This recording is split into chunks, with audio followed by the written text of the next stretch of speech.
Bonjour et bienvenue dans Active et Bénie, le podcast des femmes actives chrétiennes qui désirent allier foi, croissance et impact dans leur quotidien.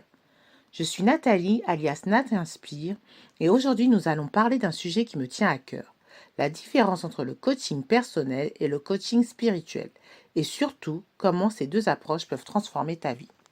En tant que femme active, nous faisons face à tellement de défis, gérer le travail, la famille, la vie spirituelle, et surtout nos propres rêves. Mais la vraie question est, sur qui et sur quoi reposons-nous pour avancer? C'est ce que nous allons explorer ensemble aujourd'hui. Le monde moderne nous pousse à être performantes, organisées, productives. On nous dit souvent, fixe tes objectifs, travaille dur, développe ta confiance en toi. Et c'est vrai, le coaching personnel est très utile pour nous aider à mieux gérer notre temps, nos émotions ou encore à dépasser nos blocages. Me concernant, j'ai déjà eu recours à différents coachings. La première fois que je me suis fait coacher, c'est pour ma recherche d'emploi alors que j'étais jeune diplômée. J'ai appris au sein d'une association les rudiments de l'entretien professionnel et comment valoriser mon parcours. À la même époque, j'ai rejoint un cercle de femmes. J'y ai appris à travailler la confiance en moi, à me fixer des objectifs alignés avec mes valeurs, à faire des to-do lists. À cette époque-là, je n'étais pas née de nouveau. Par la suite, en fonction de mes besoins et des opportunités qui se sont présentées à moi, j'ai eu recours à différentes coachs. Une coach de vie, une en gestion de budget, une pour le sport et le rééquilibrage alimentaire, etc. Cela m'a permis de travailler mon mindset. Je veux dire que cela m'a non seulement boosté en m'apprenant à mieux me connaître, mais aussi à changer mon regard sur la vie. Désormais, la gratitude, le pardon et m'accepter tel que Dieu m'a créé, avec toutes les imperfections, sont essentiels. En effet, cultiver la bienveillance et prendre conscience des croyances limitantes sont intégrés dans mon mindset, de même que de me fixer des objectifs SMART spécifiques, mesurables, atteignables, réalistes et temporaires. Comme on me l'a enseigné, le coaching est une manière d'investir sur soi, qui plus est, le meilleur des investissements.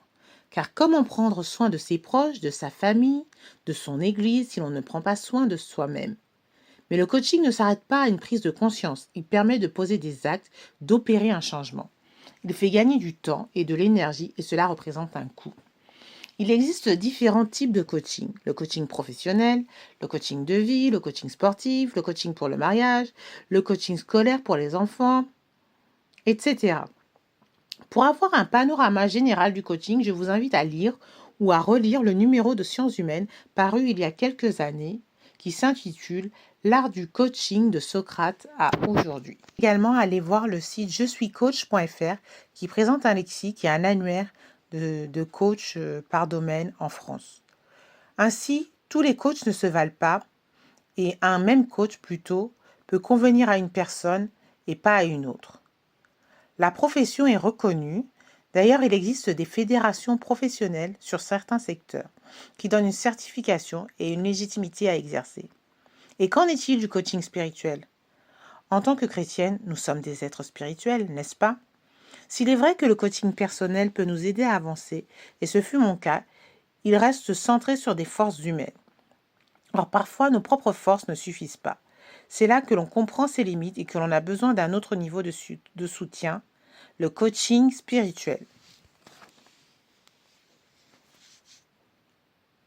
La quête de croissance spirituelle. En tant que fille de Dieu, mon but ultime n'est pas seulement de réussir ma carrière, ma vie familiale, ma vie spirituelle, mais d'accomplir la mission que Dieu a placée sur ma vie. Le coaching spirituel, c'est remettre le Seigneur au centre de mon développement. Si aujourd'hui l'épanouissement personnel et professionnel est important pour moi, accomplir le plan de Dieu pour ma vie l'est tout autant. La parole de Dieu nous dit en Jérémie 29, 11, « Car je connais les projets que j'ai formés sur vous, dit l'Éternel, projets de paix et non de malheur, afin de vous donner un avenir et de l'espérance. » Et c'est une bonne nouvelle. Le Seigneur a pour nous des projets de paix et de bonheur. Cela veut dire que ma croissance ne dépend pas seulement de mes efforts, de mon mérite, mais de ma capacité à me laisser guider par lui. C'est une quête de profondeur, pas seulement de performance. Dieu nous a donné l'intelligence et des talents, mais il faut ne pas oublier de s'appuyer sur lui. En Proverbe 3, versets 5 à 6, il est écrit « Confie-toi en l'Éternel de tout ton cœur et ne t'appuie pas sur ton intelligence. Reconnais-le dans toutes tes voies et il aplanira tes sentiers. » Pourquoi cette quête de croissance spirituelle?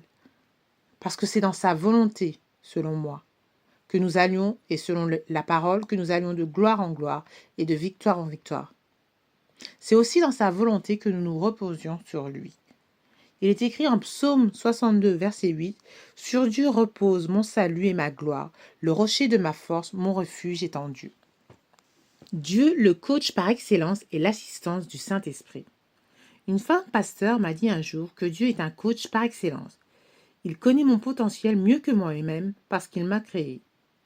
Et en effet, dans sa parole, il est écrit en Psaume 139, verset 13, « C'est toi qui as formé mes reins, qui m'as tissé dans le sein de ma mère. » Jésus est le modèle parfait. Il nous montre comment diriger avec amour, comment marcher dans la paix, comment rester fidèle à la mission malgré la pression. En tant que disciples, nous devons suivre ses préceptes et ce n'est pas toujours facile. C'est un idéal de perfection qu'en tant qu'être charnel, il nous est souvent difficile d'atteindre.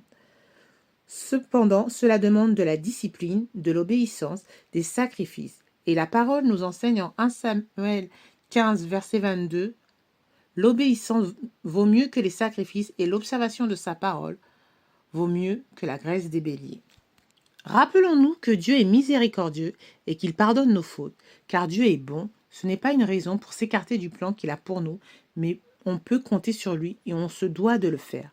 Et le Saint-Esprit, il est le coach intérieur qui marche avec moi chaque jour. Il m'inspire quand je manque de créativité. Il me console quand je suis découragée. Il me donne la paix quand mes pensées s'agitent. Il est notamment écrit dans la parole, « Ne savez-vous pas que vous êtes le temple de Dieu et que l'Esprit de Dieu habite en vous » dans 1 Corinthiens 3, 16. Par exemple, dans mes temps de prière, je demande au Saint-Esprit de m'éclairer pour les décisions à prendre. Et souvent, une idée claire, une paix intérieure ou même une confirmation extérieure vient me confirmer le chemin à suivre. Voilà la différence. Le coaching spirituel ne s'arrête pas à des méthodes humaines. Il me connecte au divin. Le coaching pratique pour la femme chrétienne. Alors, comment combiner les deux approches? Certaines coachs que j'ai eues le font et elles m'ont transmis leur méthode.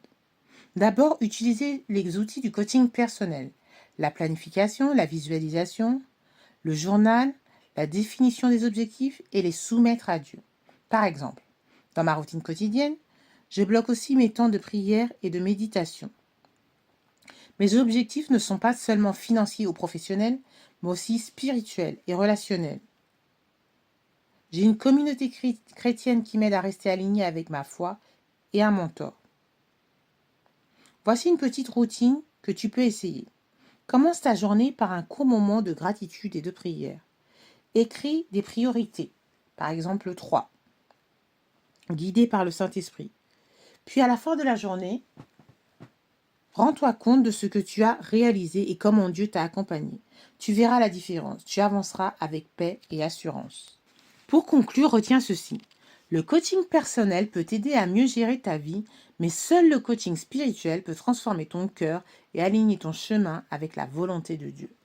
Rappelle-toi que tu n'es jamais seul, tu as le meilleur des coachs, le Saint-Esprit qui marche à tes côtés chaque jour. Je t'encourage à partager cet épisode avec une sœur en crise qui en a besoin et à te laisser guider à ton tour sur ce sujet. Rejoins la communauté active et bénie où nous avançons ensemble, forte, active et bénie. Et je termine avec cette parole d'encouragement tirée d'Ésaïe 41, verset 10. « Ne crains rien, car je suis avec toi. Ne promène pas des regards inquiets, car je suis ton Dieu. Je te fortifie, je viens à ton secours, je te soutiens de ma droite triomphante. » À très bientôt pour un nouvel épisode, et d'ici là, restez active et restez bénis.